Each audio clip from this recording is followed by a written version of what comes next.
VCU fans, and before we get into Jacksonville State and the game tonight with the Gamecocks, I do want to go over something real fast, and this actually is important. At least in my world, it's important. So if you're watching this, hopefully it's important to you as well.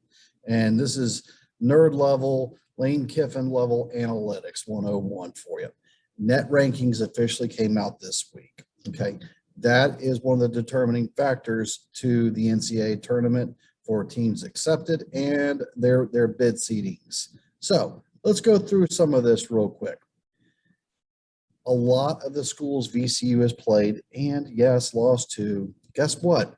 They're number one in their conference for their conference's net ranking. Okay. Look at tonight, for example, enough. In the Atlantic Sun, Jacksonville State is the highest ranked team in the Atlantic Sun by the net rankings. Northeast Conference, Wagner, number one, 23rd overall. Chattanooga in the Southern Conference, number one team in the Southern Conference. Then you have schools like Baylor and UConn who are top 10 overall. You have Vanderbilt and Syracuse who, yeah, they're in the early 100s, but those numbers are only going to rise once they get to conference play. Campbell, the leader in the Big South, at 92. A lot of the schools VCU's playing is already the lead dog in their conference. And usually that's one of the front runners to win the conference by this point in the season. So every one of those schools should be a front runner to win their conference. That means they're going to win a lot of games in their conference, regardless of their conference strength. Even in the Northeast Conference, which is traditionally viewed as one of the four weakest conferences in the country.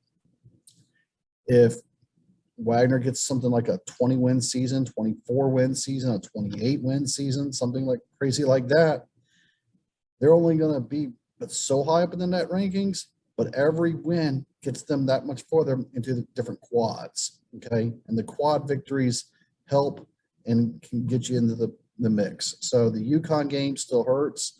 The Baylor game still hurts, but those are quad one games at least. And then if we could have pulled out a victory over a quad one opponent, that'd be even better. So that's the early takeaway. Now on to the Jacksonville State game itself.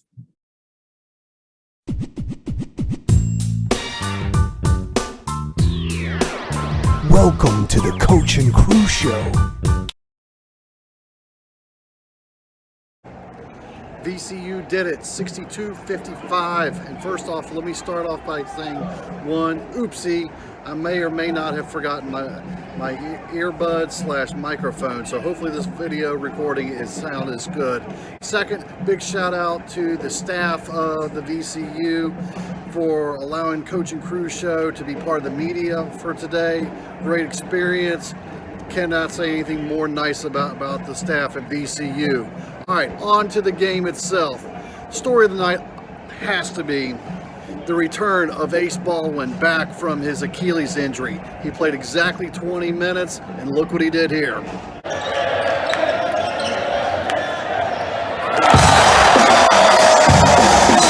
Yep, that's right. That was the first shot of the game. And what a way to start off. He actually opened up scoring both halves for the Rams. And listen to this stat line, folks. 13 points, 6 from 6 from the free throw line, and added 6 steals for the Rams.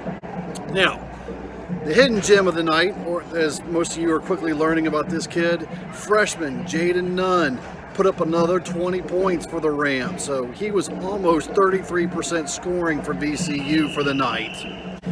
Where Jacksonville started off strong, first half they were shooting 52% from the field, which is unheard of against the VCU defense. Having said that, to end the game, they ended only at 42%. That's a 20% drop in the second half of field goal shooting for Jacksonville State. So HAVOC defense took on, which is true because they forced over 20 turnovers again. And that's where Jacksonville State was having trouble. VCU was having trouble on the rebound game. They finished four under the plus minus of rebounding for the night. So Jacksonville State had the rebounding. Also, shot selection, you could argue, was, in some cases, maybe even just simply poor to ill-advised at best.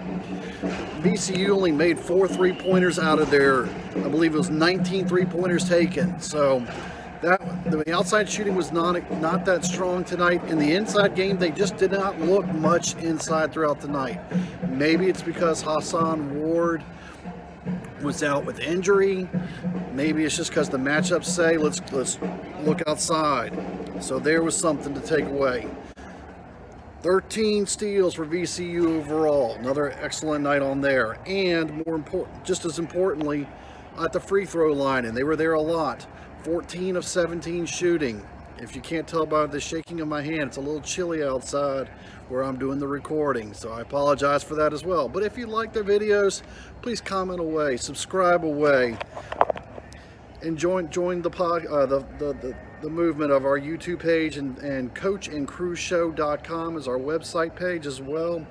So please give us some shout outs and follow us, like these videos. As always, please subscribe. Thank you for watching. Let's go VCU.